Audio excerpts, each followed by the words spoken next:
Bonjour tout le monde.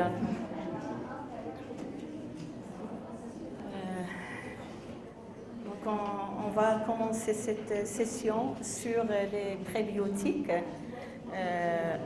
Si vous avez des questions, on peut les laisser pour la fin de la séance ou vous pouvez m'interrompre au fur et à mesure, il n'y a pas de souci. Alors, les objectifs de cette séance, c'est de voir comment la nutrition précoce affecte le microbiote intestinal, décrire la mise en place du microbiote selon le cycle de vie, décrire les facteurs incriminés dans la dysbiose, discuter les opportunités précoces pour moduler le microbiote intestinal, donc le concept du Early Life Nutrition, l'intérêt des prébiotiques dans la modulation du microbiote et puis parler de différents concepts dans l'association prébiotique et ferment dans les formules infantiles. Le but, bien sûr, c'est de se rapprocher au maximum des bienfaits santé du lait maternel chez les enfants qui sont allaités au sein.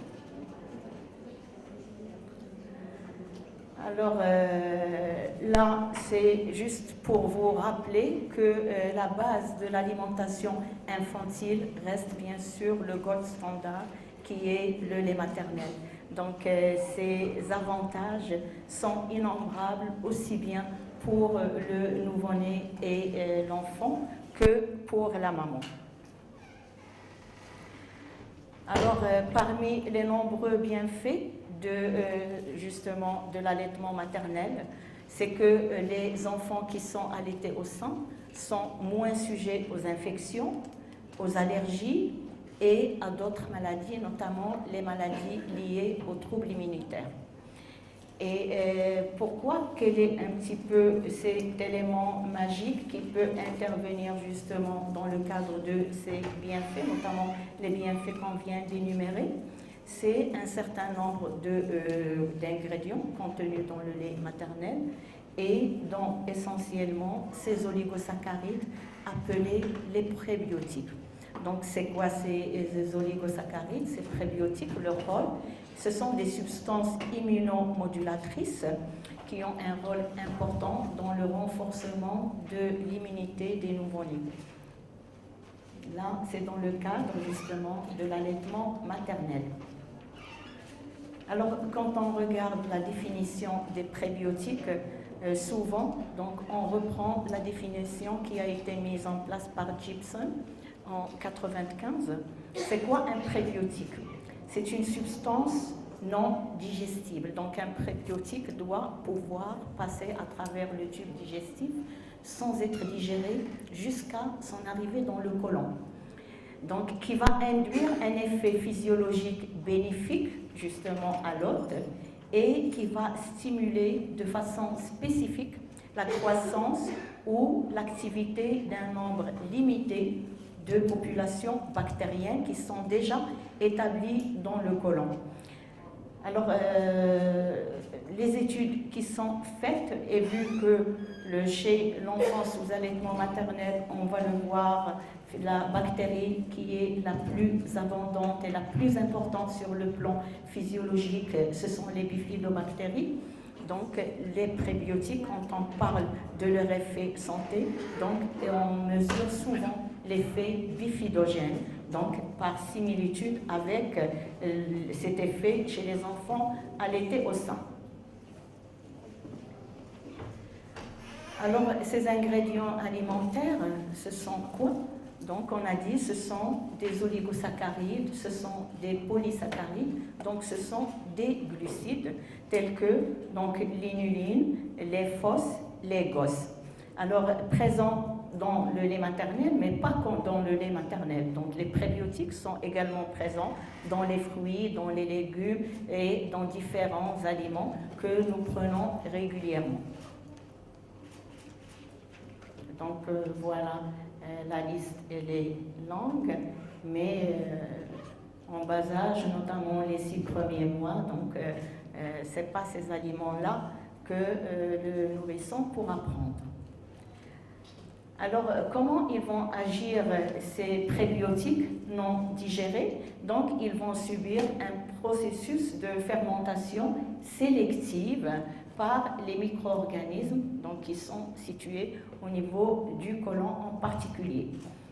Leur impact, donc, ils vont induire des effets métaboliques, c'est-à-dire la production d'un certain nombre d'acides gras à courte chaîne que les bactéries vont utiliser pour leur effet énergétique, l'absorption de certains micronutriments, le calcium, le fer essentiellement, et d'autres.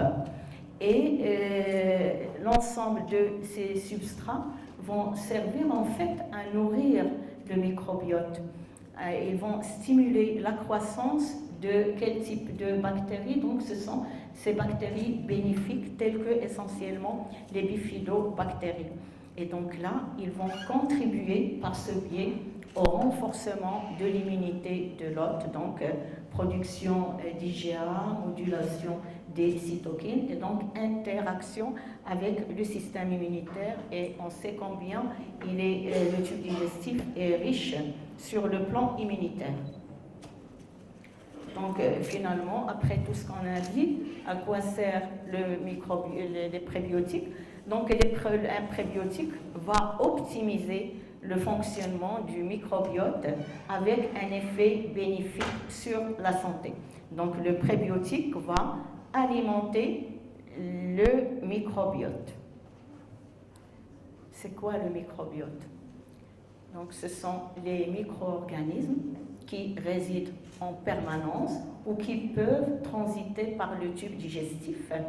Donc c'est 10 fois le nombre de cellules de l'organisme. Donc 10 à la puissance 14 bactéries. Nous portons 2 kg de micro-organismes donc dans notre tube digestif. Et ce n'est pas par hasard, ce n'est pas pour rien. C'est parce qu'ils ont des fonctions qui sont importantes. Alors, c'est quoi les fonctions du microbiote? Donc, c'est 100 000 milliards de bactéries. Ce n'est pas uniquement la digestion et l'assimilation des aliments. On sait également que le tube digestif, c'est le premier organe immunitaire. 60 à 70% de nos cellules immunitaires se trouvent dans le tube digestif. Donc, ne serait-ce que les fameuses plaques de Payer dans le tube digestif est très, très riche, des follicules lymphoïdes et pas mal de cellules. Et puis, quand on regarde le tube digestif, il est vascularisé bien sûr, mais également, il est l'objet d'une innervation. Donc, d'une innervation qui est très riche. Et c'est pour ça qu'on dit que le tube digestif constitue le deuxième cerveau donc, de l'organisme. Et là aussi, donc, ce microbiote va interagir avec le système nerveux entérique et va également impacter notre comportement. Il va y avoir des relations entre le microbiote et le cerveau. On parle actuellement de l'axe gut-brain, donc intestin-cerveau, donc par différents métabolites justement et différentes sécrétions donc, qui sont hormonales et derrière justement ces métabolites. Alors la perturbation de ce système va comporter des risques. Bien sûr, va déséquilibrer le microbiote, c'est la dysbiose, va entraîner une inflammation de la muqueuse digestive, va entraîner une augmentation de notre perméabilité intestinale et donc la circulation de différents antigènes entre la lumière intestinale et le milieu intérieur et exposer à un certain nombre de maladies. Et là, les liens établis entre la dysbiose et pas mal de maladies, des maladies digestives dans les maladies inflammatoires du tube digestif, justement le cancer colorectal, et on sait que justement la présence de ces gaz avec ces acides gras à courte chaîne vont jouer un rôle justement dans la prévention du cancer colorectal et le syndrome du côlon irritable. Dans les maladies immunitaires, en pensant essentiellement aux allergies et différents types d'allergies, notamment la dermatite atopique, les allergies alimentaire, puisque le microbiote va également jouer un rôle dans l'acquisition de la tolérance alimentaire. Le syndrome métabolique, tel que l'obésité et d'autres maladies cardiovasculaires et autres. Et on a parlé justement de ce lien gut-brain et il joue également, on pense qu'il joue un rôle dans l'autisme. Alors, ce microbiote aussi important. Et finalement, les enfants qui sont allaités au sein jouissent des oligosaccharides du lait maternel. Il y a plus de 1000 variétés dans le cadre de ces oligosaccharides.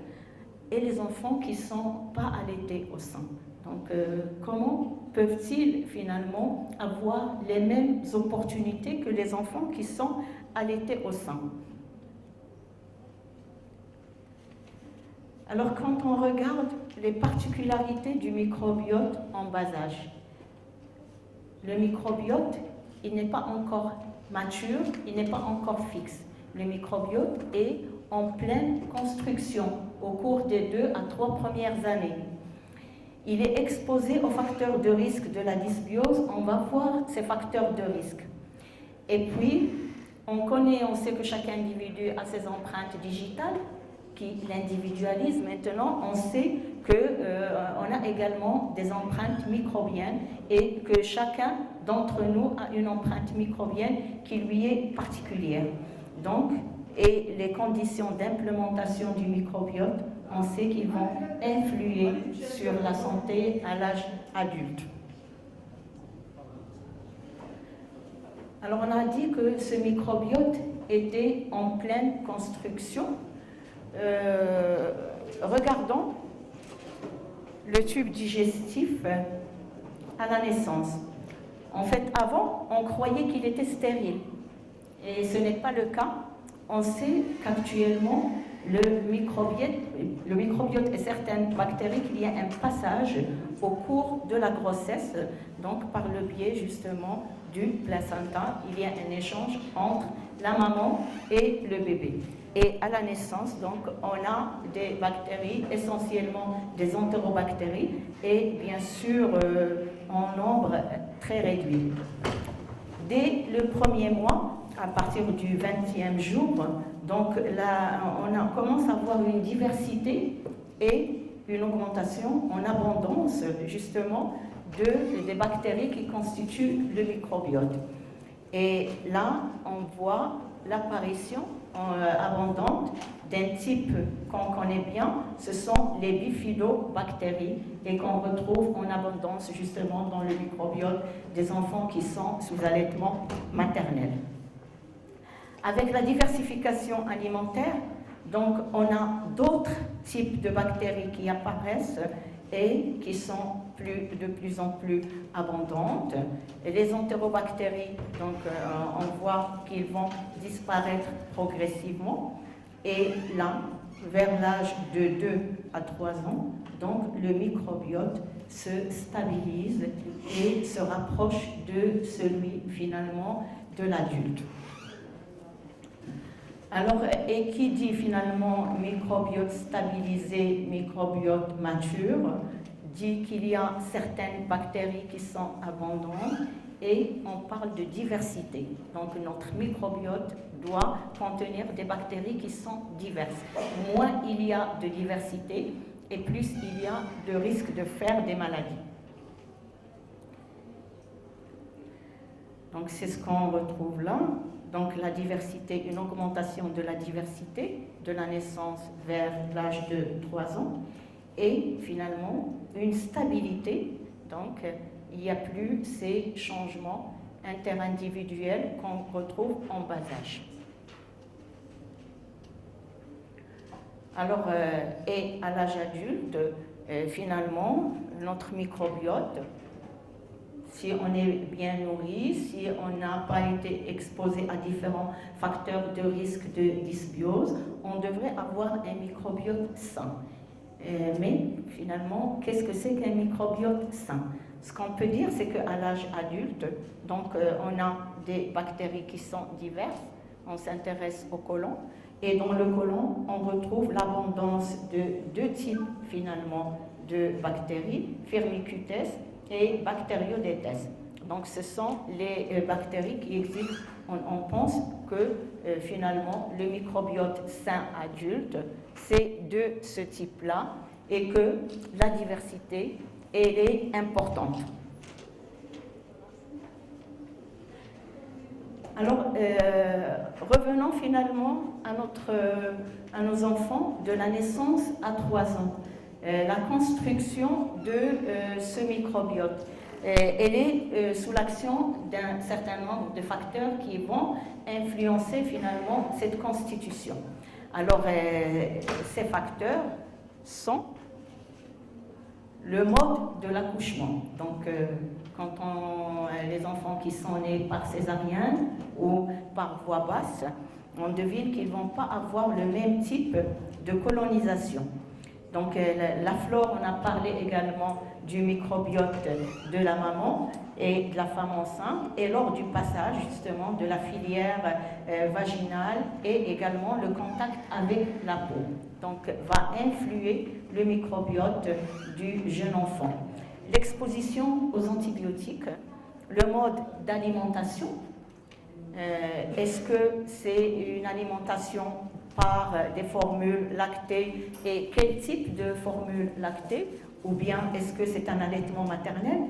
Donc le microbiote de la famille, les frères et sœurs également, la structure de la famille, et puis le microbiote des individus qui habitent le Nord, ceux d'Afrique, ceux d'Asie, c'est totalement différent. Et on voit que l'alimentation donc, va jouer également un rôle important pour influencer la constitution de ce microbiote. Donc là, on revient pour traverser ces différentes périodes dont on a parlé, dont l'évolution et la maturation du microbiote, donc 20 jours où finalement les bifidobactéries sont à leur maximum, et puis la diversification après, notamment quand on commence la diversification et l'introduction des aliments solides, c'est là où on commence à avoir ces bactéries qu'on va retrouver chez l'adulte, et puis également l'alimentation à l'âge adulte qui va faire que notre microbiote va garder son équilibre. Et puis là, on a parlé de la différence finalement entre le microbiote des enfants qui sont nés par césarienne et des enfants qui sont nés par voie basse. Là, c'est essentiellement le lactobacillus et puis après, on a l'apparition du bifidobacterium. Et il y a tous ces facteurs de l'environnement et puis il y a la génétique de l'hôte, bien sûr, qui là aussi intervient dans la constitution de ce microbiote. Alors, si on veut vraiment pouvoir agir sur le microbiote, notamment quand il y a des facteurs de risque, il faut exploiter cette période donc, qu'on appelle la fenêtre d'opportunité, parce que c'est là où le microbiote n'est pas encore stable, n'est pas encore fixe, où on peut avoir des modifications, où on peut avoir une colonisation par les bonnes bactéries. Alors, finalement, notre santé, elle dépend d'une façon importante de notre tube digestif. Bien sûr, il y a la génétique, mais on parle actuellement de plus en plus de l'épigénétique, donc, et la nutrition influe notre génétique par le biais de l'épigénétique.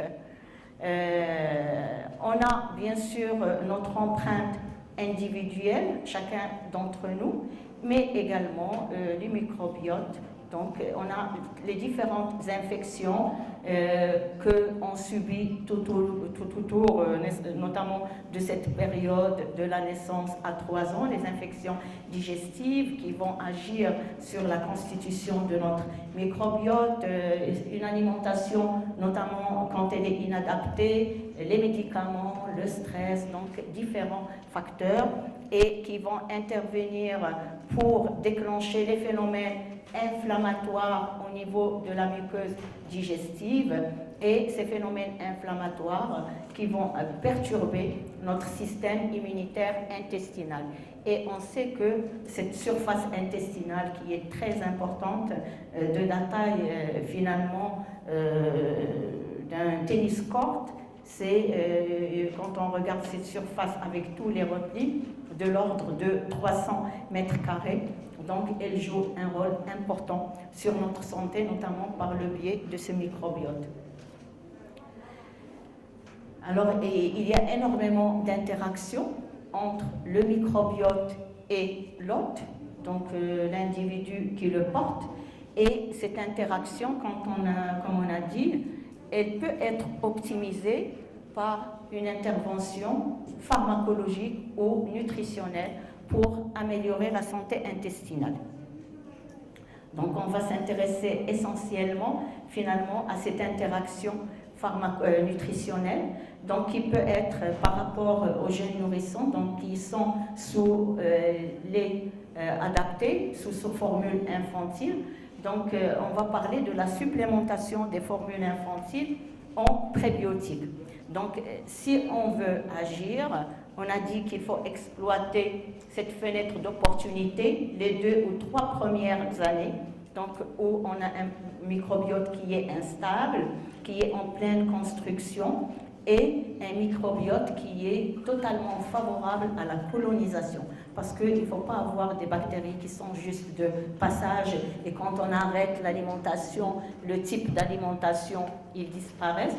Il faut arriver à une véritable colonisation. C'est pour ça qu'on conseille de commencer tôt dans la vie. Alors, les prébiotiques, je pense que vous connaissez tous les prébiotiques, puisque les formules à base de prébiotiques, on connaît depuis la fin des années 90, donc c'est dans les débuts des années 2000. Donc sont connues de longue date des formules supplémentées en fructo-oligosaccharides ou galacto-oligosaccharides, ou les deux. Donc ce sont les formules dont la composition a été inspirée de celle du lait maternel, donc GOS-FOS, 90% GOS et 10% de FOS.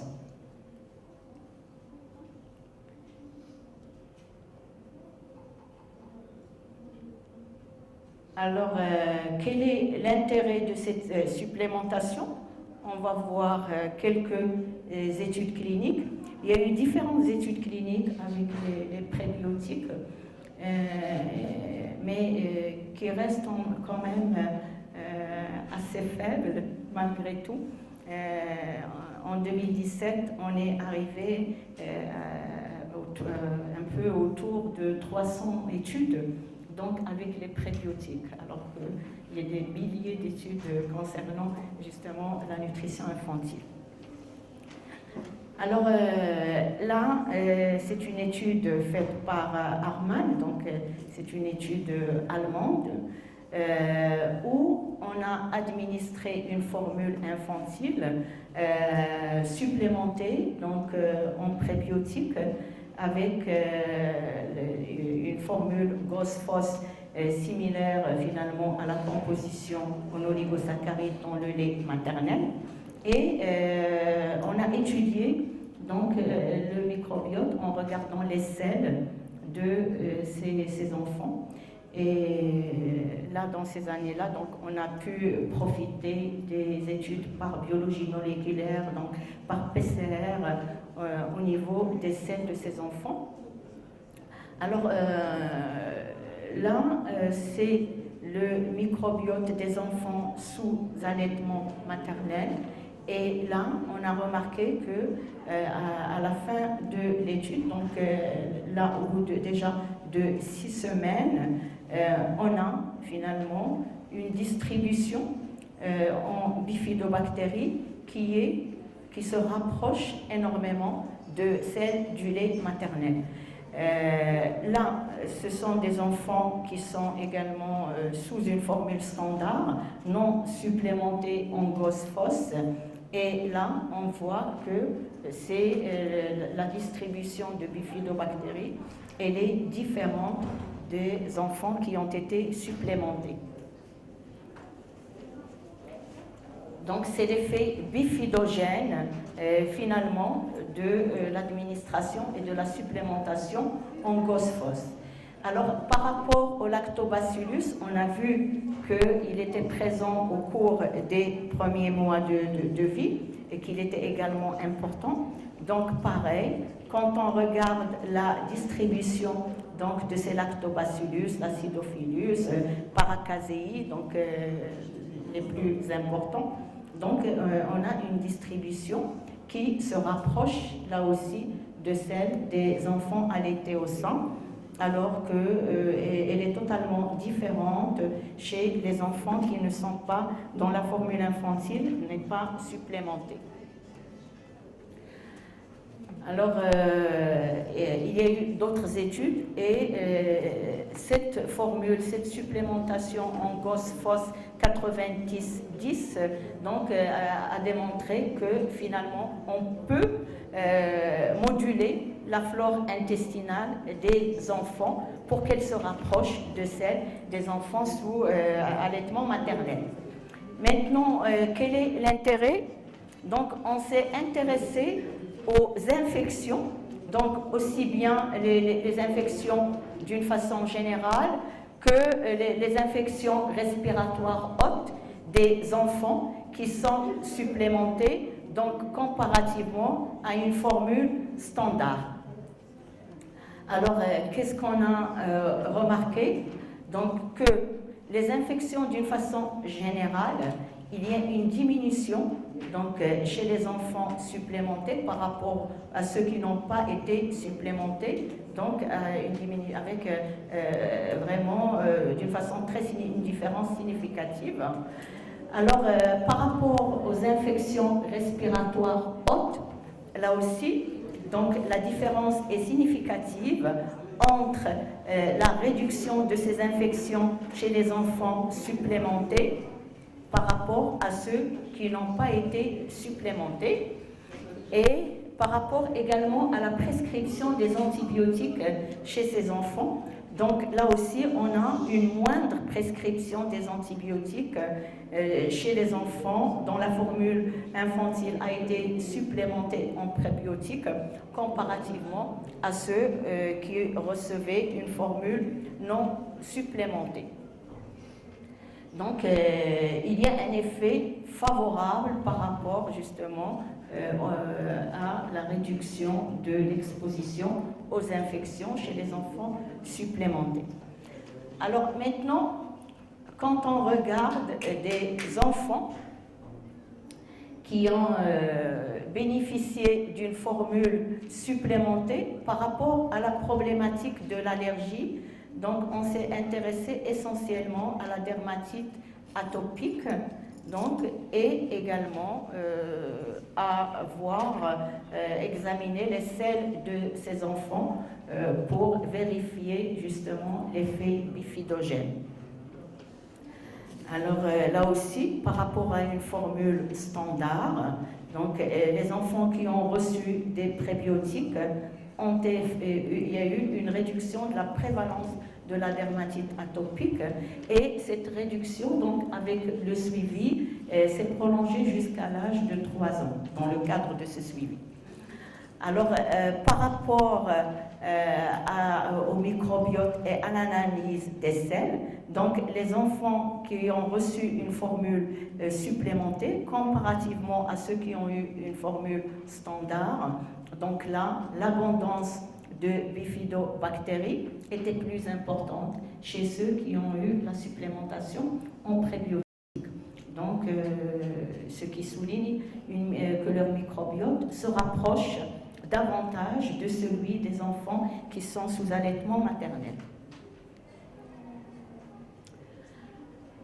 Alors, et là, dans le cadre de la recherche innovation, donc on s'intéresse aux prébiotiques, mais il y a également une supplémentation ou un processus historique qu'on connaît dans le cadre de la nutrition, c'est l'intérêt des laits fermentés. Donc, et là, on connaît bien l'histoire de Bulgare, Élie, qui avait remarqué que les Bulgares avaient une durée de vie, ils vivaient plus longtemps que d'autres populations. Quand il a regardé, il a trouvé que finalement, c'est parce qu'ils consommaient beaucoup de lait fermenté. Alors, là, dans ces concepts, on a les prébiotiques dont la composition est inspirée du lait maternel. Donc, GOS-FOS, elle est très importante, cette composition, parce que quand on fait des études, le maximum d'études, c'est avec, justement, on essaie de se rapprocher de la composition, c'est notre gold standard, c'est le lait maternel. Et puis, il y a également la fermentation de ces formules infantiles avec l'adjonction de ferments lactiques, donc dans le Bifidobacterium et le Streptococcus thermophilus qu'on utilise dans la fermentation pour produire les yaourts. Et ça donne également ce qu'on appelle le concept lactofidus, parce que ces ferments vont également donner un microbiote avec, dans l'effet bifidogène, la présence de bifidus est confirmée également par les analyses de sel.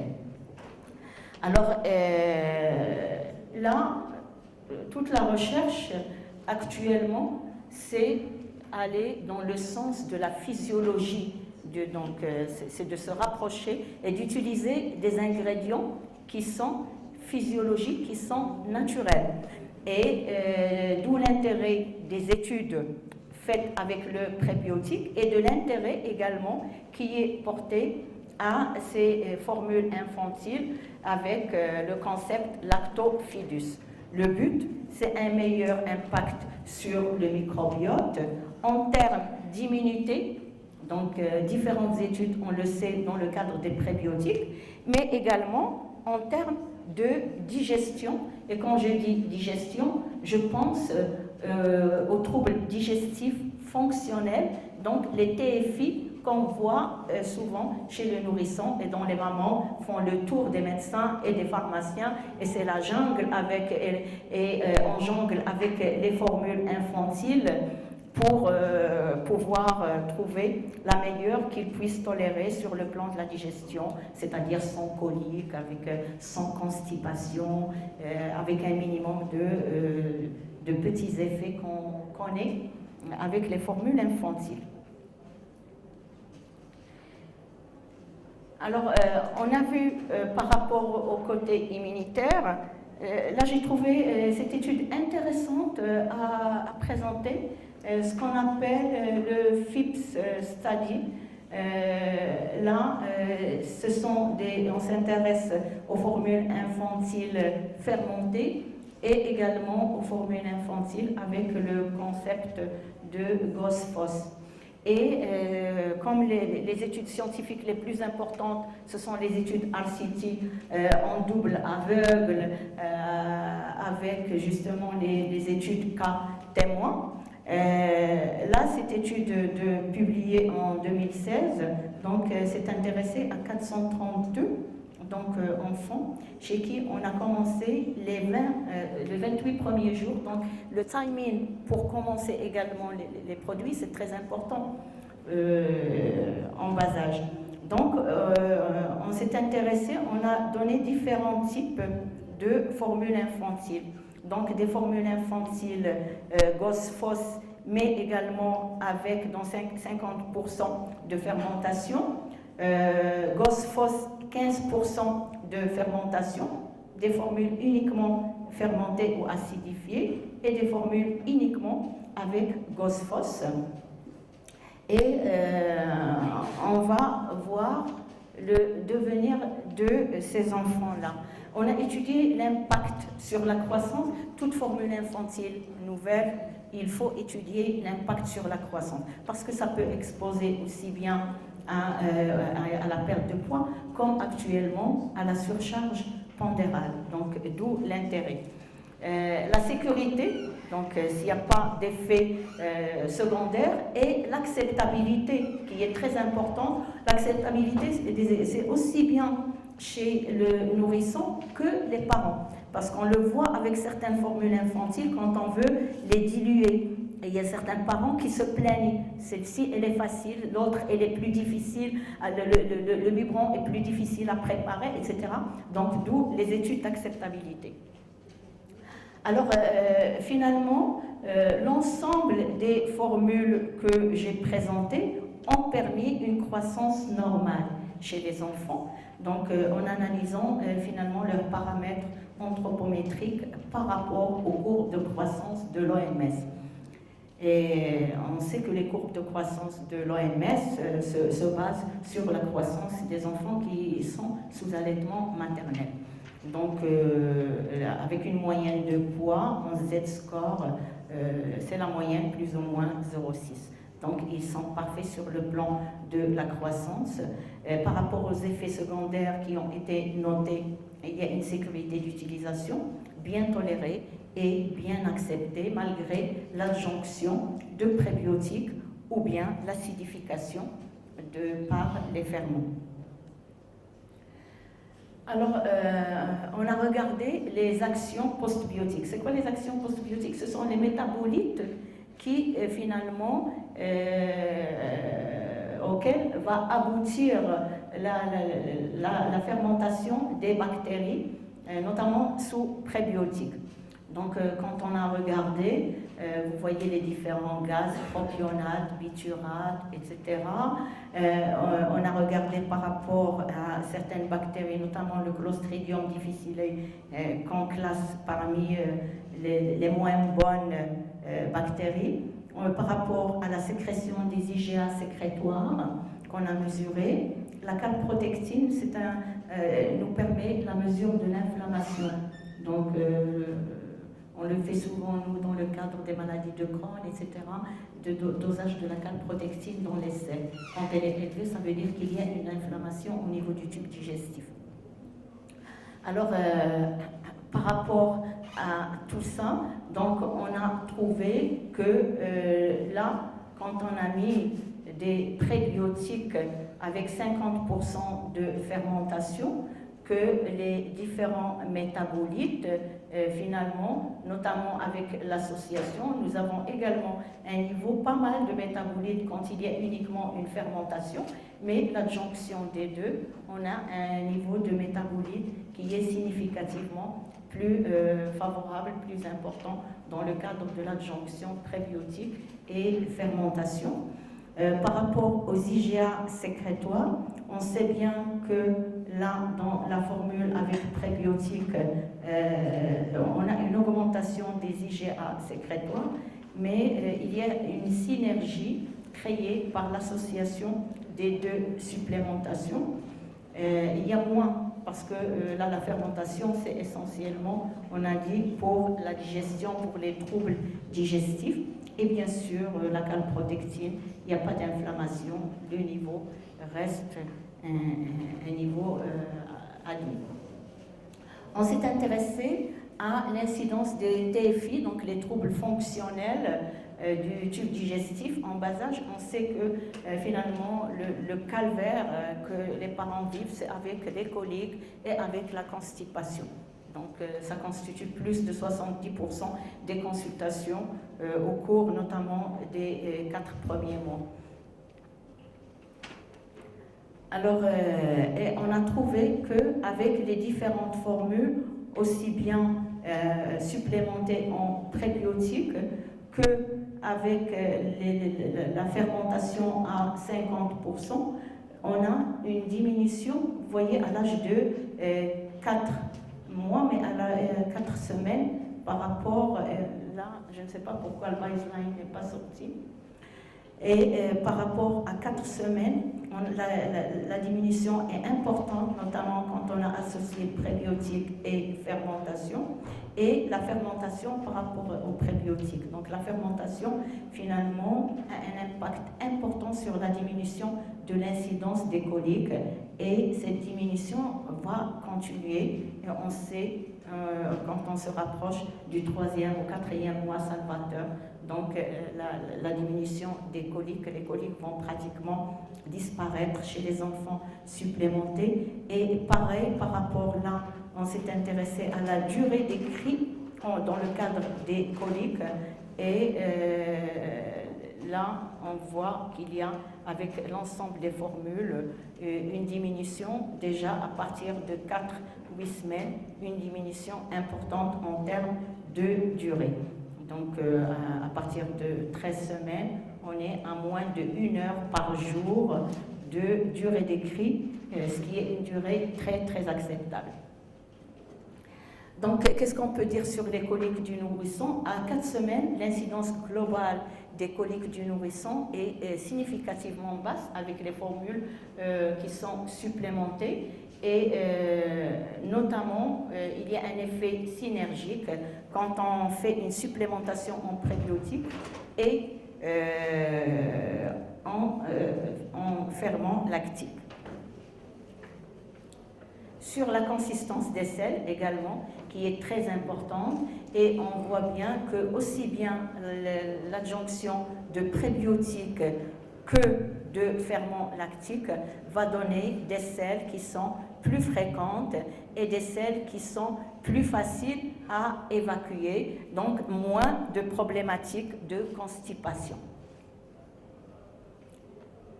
Donc, ceci pourrait être en faveur finalement d'un effet, notamment quand on fait l'association donc prébiotique et fermentation, il y aurait un effet synergique donc, dans le cadre de ces formules par rapport à leur impact sur les petits problèmes digestifs en bas âge, mais l'adjonction également et de prébiotiques et surtout de ferments lactiques, donc a un impact favorable sur la diminution des petits problèmes de troubles digestifs fonctionnels en bas âge. Donc j'arrive à la fin, finalement.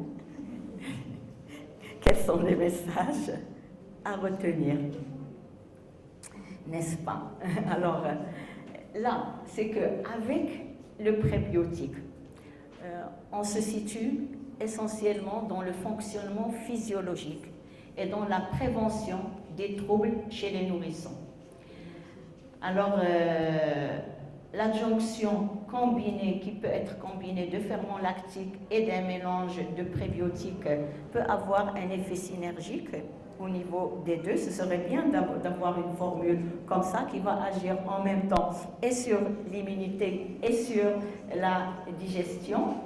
Et que l'important en matière de probiotiques, c'est de retenir le principe de favoriser le mélange basé sur 90% de galacto-oligosaccharides à chaîne courte et 10% de fructo-oligosaccharides à chaîne longue. Donc c'est le fameux rapport GOS-FOS 90/10. On regarde toujours ce rapport quand on nous présente les formules avec adjonction de prébiotiques. Et d'ailleurs, c'est ce qui est retenu par l'ESGAN, la Société européenne de gastroentérologie et nutrition pédiatrique.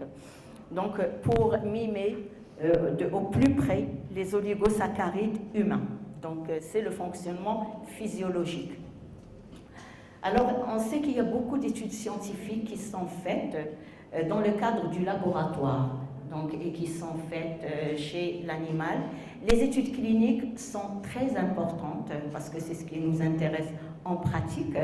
Alors, l'ensemble des études cliniques qui ont été faites avec les probiotiques sont concluantes, bien qu'elles soient hétérogènes, qu'elles soient utilisées dans différentes situations, dans différents pays, mais on a des résultats qui sont mesurables parce qu'il faut mesurer les résultats, aussi bien vis-à-vis des troubles digestifs fonctionnels qui sont améliorés, la limitation du risque allergique, et dans les études, elle va jusqu'à l'âge de 3 ans, la survenue d'infections digestives ou respiratoires qui sont diminuées.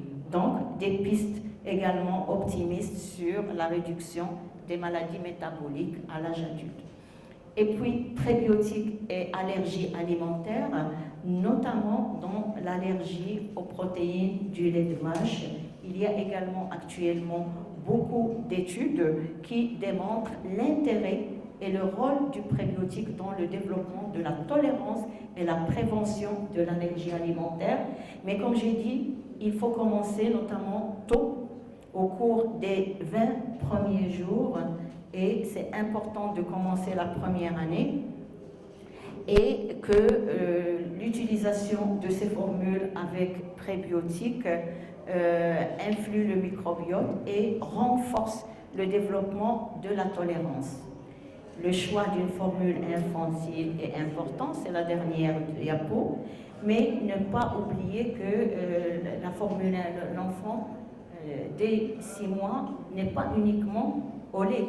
Donc toujours penser à la diversification alimentaire, parce que des fois en pensant à l'allergie, on donne des formules hypoallergéniques, on donne des formules supplémentaires en prébiotiques, mais si la diversification est mal menée, donc on tue et on détruit tous les faits finalement de tolérance qu'on a bâtis au départ. Et également éviter les facteurs de risque de la dysbiose, et notamment l'exposition aux antibiotiques au cours des premiers mois. Donc ça, c'est aussi très important. Je vous remercie.